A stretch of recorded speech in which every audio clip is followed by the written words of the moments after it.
మనందరికి గుర్తుంటే స్కూల్‌కెళ్ళినప్పుడు మీరందరూ ఏమవుతారని జెప్పేసి మన టీచర్ గారు అడుగుతా ఉండేవారు. అప్పుడు ఒకరు లాయర్ అని, డాక్టర్ అని, ఇన్స్‌పెక్టర్ అని ఇలా రకరకాలుగా చెప్తా ఉండేవాళ్ళం. ఎందుకంటే అప్పుడు మన నాలెడ్జ్ అంతవరకే ఉండేది. కానీ ఒక వ్యక్తి వచ్చిన తర్వాత తాను హీరోగా మారిన తర్వాత ముఖ్యంగా 1970స్, 80స్‌లో పుట్టిన కిడ్స్ అందరూ కూడా ఒక హీరో తారాసపడ్డాడు. అప్పటి వరకు ఒకలాగా, అప్పటి నుంచి ఇంకోలాగా అయిపోయింది. సినిమా ఫ్యానిజం గానీ, సినిమాకి సంబంధించిన మెస్మరైజ్ చేయటం గానీ, ఆ ఒక్క వ్యక్తి చాలా మందిని మార్చేసాడు. సినిమా అనే ఒక స్టార్డమ్ సంబంధించిన వాల్యూని క్రియేట్ చేశారు. అప్పటిదాకా వేలల్లో, లక్షల్లో ఉన్న సినిమాని కోట్లకు తీసుకెళ్ళాడు. అతనెవరో గాదు. అతని గురించి ఇప్పుడు ఎందుకంటే, ఈ టీచర్ ఎవరైతే అడిగారో వాళ్ళందరికీ ఇలా చెప్పిన వాళ్ళందరూ గూడా మనసులో నేను గూడా చిరంజీవి గారిలాగా సినిమా హీరో అయితే బావుండు. సినిమా ఇండస్ట్రీకెళ్తే బావుండని జెప్పేసి కలలు కన్నారు. వాళ్ళందరూ గూడా నిజంగా బస్సెక్కి, రైలెక్కు ఎట్లాగో అట్లాగా ఓ పక్క చెన్నై ఎళ్లారు. ఇంకో పక్క హైదరాబాద్ వచ్చేసారు. ఈ వచ్చినోళ్ళందరూ నిజంగా 24 శాఖల్లో కొన్ని వేల మంది, వేల మందే కాకుండా లక్షల మంది సినిమా ఇండస్ట్రీకొచ్చి అలాగా చిరంజీవి గారి ఫ్యాను, చిరంజీవి గారికి సంబంధించినోళ్ళం. చిరంజీవి గారి గురించే సినిమాకొచ్చాం. చిరంజీవి గారు మా ఇన్స్పిరేషన్. అరే నువ్వు బాగా డాన్స్ చేస్తావు అంటే చిరంజీవి గారి ఇన్స్పిరేషన్. అరే నువ్వు ఫైట్లు బాగా చేస్తావు, భలే ఎక్స్‌ప్రెషన్స్ ఉండంటే చిరంజీవి గారి ఇన్స్పిరేషన్. ఇలాగ ప్రతి ఒక్కళ్ళు గూడా చిరంజీవి గారిని ఇప్పటికీ చెప్తున్నారు. ఇప్పటికి చెప్తున్నారంటే 48 సంవత్సరాలు పూర్తయింది ఆయన తెలుగు సినిమా రంగంలో హీరోగా మొదలుపెట్టి. అత్యద్భుతం ఆయన జర్నీ. ఇంత కష్టపడి ఎవరన్నా సినిమా ఇండస్ట్రీలో ఎవ్వరు తెలీదు అంటే, రేయ్ చిరంజీవి పోలేదా? చిరంజీవి వచ్చి అక్కడ ఎంతమందిని తీసుకురాలేదు? ఆయన చూపించి ఎంతమంది వచ్చారు అని చెప్పి మనలో మనం మాట్లాడుకోవటం ఒక ఇన్స్పిరేషన్. ఒక నెగెటివ్ పాయింట్ గురించి మాట్లాడుకుంటా ప్రతి ఒక్కళ్ళు మాట్లాడుకునే టైంలో నెగెటివ్ మాట్లాడే వాళ్ళు కూడా ఈయన దగ్గర మాట్లాడటానికి ఏమి ఉండదు.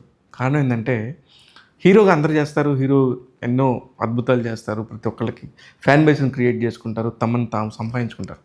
ఆ సంపాదించుకున్న తర్వాత తమను తాము కష్టపడ్డ తర్వాత నెక్స్ట్ లెవెల్‌కి ప్రజల్లోకి వెళ్ళాలి, ప్రేక్షకుల దగ్గర నించోవాలంటే ఏం చేయాలి? ఒక ఐ హాస్పిటల్ పెట్టాడు. ఒక బ్లడ్ డొనేషన్ హాస్పిటల్ పెట్టాడు. ఎన్ని లక్షల మందికి వాళ్ళ దగ్గర నుంచి బ్లడ్ వెళ్ళి ఎన్ని ప్రాణాలు కాపాడిందనే దానికి లెక్కలేదు. అంటే సమాజ సేవ. ఎప్పుడైతే సమాజంలో సేవ పాయింట్‌తోని మనం ముందుకు వస్తామో ప్రతి ఒక్కళ్ళు ఆశ్చర్యపోయేటట్టు చేస్తారు. అలాంటి చిరంజీవి గారు 1955 ఆగస్టు 22న పుట్టారు. అందరికీ తెలిసిందే. ఎందుకంటే ప్రతి ఒక్క సంవత్సరం చెప్పినా ఇది కొత్తలాగా ఇప్పుడు ఏం చెప్తారో చిరంజీవి గారి గురించి అనే ఒక పాయింట్ వస్తది. 71 సంవత్సరాలు నిండిపోయినాయి. ఒక టైంలో రిటైర్మెంట్ అంటే 58 సంవత్సరాలని ఉండేది. తర్వాత దాన్ని ఇప్పుడు 60, 62 దాకా తీసుకొచ్చారు. బికాస్ ప్రతి ఒక్క మనిషి కష్టపడగలడు, పని చేయగలడు అని చెప్పేసి చిరంజీవి గారు లాంటి వాళ్ళని ఇన్స్పిరేషన్ తీసుకున్నారు. ఒక మనిషి 24 గంటలు పని చేస్తూ ఉండాలి. తనకొచ్చిన పని ఏదో ఒక పని చేస్తూ ఉండాలని చిరంజీవి గారు అనేక సార్లు చెప్పారు.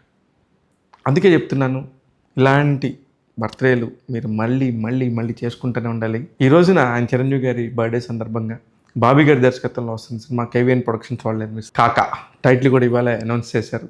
కాకా, చిచ్చా, బాబాయ్ అంటుంటాం మనం. కొంచెం బాగా కలౌకిల్‌గా అందరితో కలిసి ఉండే ఒక మనిషిని. అలాంటి ఒక కలౌకిల్‌గా ఉండే ఒక మనిషి క్యారెక్టర్‌లో ఒక సీ ఫుడ్ బిజినెస్ చేస్తే ఒక క్యారెక్టర్ లాగా అనిపించింది నాకు. ఆ కాకాతో ఈరోజు ప్రేక్షకుల ముందుకు ఒక చిన్న గ్లింప్స్ లాగా వచ్చారు. సార్ మీరు ఇలాంటి సినిమాలని ఇప్పటికీ కూడా తీస్తూ ఇంకా ఫ్యాన్ బేస్‌ని క్రియేట్ చేస్తున్నారంటే మామూలు విషయం కాదు.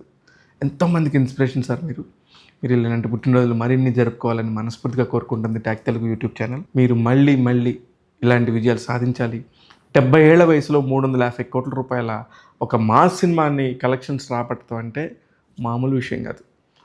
ఇది 2026వ సంవత్సరంలో చిరంజీవి గారు 70 ఏళ్ల వయసులో సాధించిన అరుదైన రికార్డు. ఇప్పుడు రాబోయే సినిమాల్లో ఇంకేమేం చేస్తారనేది మీరందరూ చూస్తూనే ఉంటారు. చూస్తూనే ఉండండి ట్యాగ్ తెలుగు. ఇలాంటి మరిన్ని విశేషాలతో మీ ముందుకు వస్తూ ఉంటాను. నేను మీ శివ మల్లాల.